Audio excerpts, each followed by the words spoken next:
तर रत्नागिरी जिल्ह्यामध्ये सध्या पावसाचा लपंडाव सुरू आहे। सध्या म्हणावा तसा दमदार पाऊस पडत नाहीये। श्रावण सरी बरसतायत, मात्र या सरी पर्जन्यमानाची चांगली सरासरी काही गाठत नाहीयेत। यावर्षी जिल्ह्यामध्ये पावसाची मोठी तूट पाहायला मिळते। गेल्या वर्षीच्या तुलनेत सुमारे 19% पावसाची घट ही सध्या नोंदवली गेली आहे। बळीराजासह नागरिक सुद्धा दमदार पावसाच्या प्रतीक्षेत आहेत। याचा आढावा घेतलाय आमचे प्रतिनिधी राकेश गुडेकर यांनी।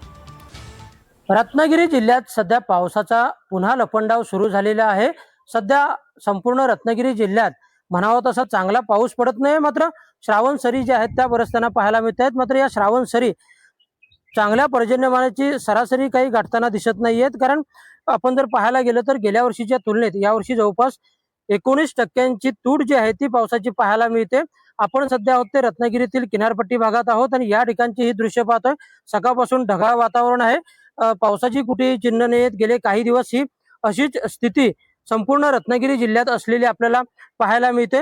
गेल्या वर्षी याच वेळेपर्यंत जवळपास 87.92% एवढा पाऊस पडलेला होता, तर यावर्षी आतापर्यंत जवळपास 68.85% एवढाच पाऊस पडलेला आहे। म्हणजे जवळपास 19% तूट जी आहे ती यावर्षी आतापर्यंत पावसाची जाणवते। त्याचप्रमाणे गेल्या 24 तासाचा जर विचार केला तर गेल्या 24 तासामध्ये सरासरी अवघा 14.34 मिलीमीटर एवढ्याच पावसाची नोंद जी आहे ती झालेली आहे।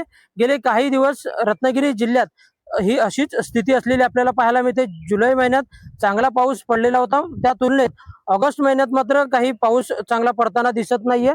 त्यामुळे सर्वांच्याच चिंतेत वाढ झालेली देखील आपल्याला पाहायला मिळते। पुढच्या काही दिवसात तरी पाऊस चांगली सरासरी गाठतो का हे देखील पाहणं महत्वाचं आहे। कारण यावर्षी आतापर्यंत तूट जी आहे ती जवळपास 19% गेलेली पाहायला मिळते। त्यामुळे चांगला पाऊस दमदार पडावा यापुढे तरी अशी अपेक्षा बळीराजा असेल त्याचप्रमाणे सर्वच जण करताना पाहायला मिळत आहेत।